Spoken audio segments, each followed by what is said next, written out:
In the dead of night, Sarah was startled by a knock on her apartment door. Groggily, she reached for her phone and squinted at the screen. 3 a.m. The hall outside her door was silent, too late for visitors. Heart pounding, she hesitated, but eventually tiptoed toward the door, peeking through the peephole. Nothing. The hallway was empty, shrouded in shadows. Convinced it was just her imagination, she sighed and turned back toward her bed. Just as she settled under the covers, her phone buzzed on the nightstand. A chill ran down her spine when she saw the message. "Why didn't you open the door?" Her breath caught in her throat. Then, a second knock, this time louder and more insistent, echoed through the apartment. As her hands trembled, another message flashed on the screen. "I'm inside now." Her pulse quickened, her eyes darting to the dark corners of her room. She wasn't alone. The knock reverberated through the stillness, louder than before, as if demanding to be heard. Sarah's breath hitched, her fingers trembling as she stared at the phone, now slick in her hands. "I'm inside now."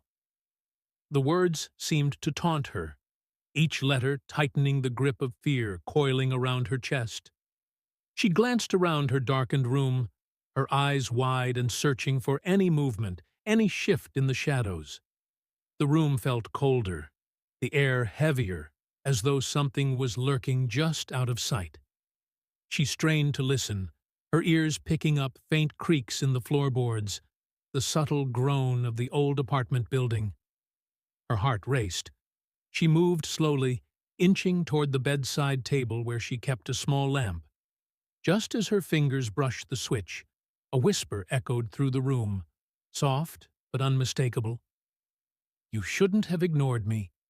The words were so close. Too close.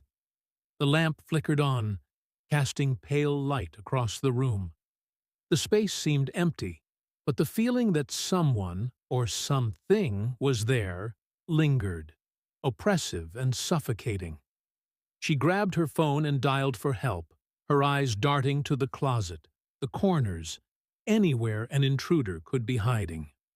The line rang, but before anyone could answer, her phone shut off, the screen going dark.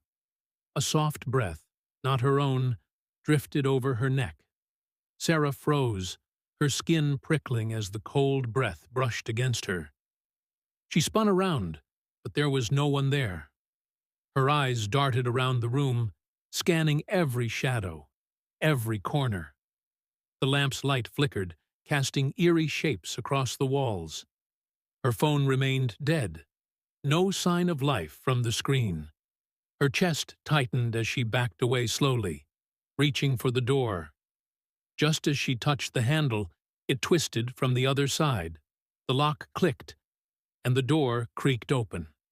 A figure stood there, tall and shrouded in darkness, its face hidden in shadow. Sarah's breath caught in her throat. Without thinking, she lunged for the lamp, smashing it to the floor. The bulb shattered, plunging the room into total darkness. But the figure stepped forward, unaffected. In a desperate move, Sarah dashed for the closet, her only hiding spot.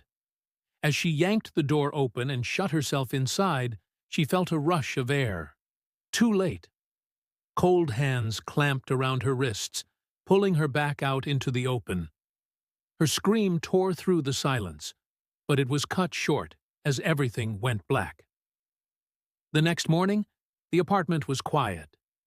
The neighbors, concerned by the noise from the previous night, called the police. When they arrived, they found the door slightly ajar. Inside, everything was in place, except for Sarah.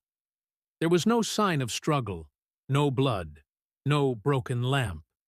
It was as if she had vanished into thin air, leaving behind only her phone, the last message still displayed on the screen. "You shouldn't have ignored me." And Sarah was never seen again.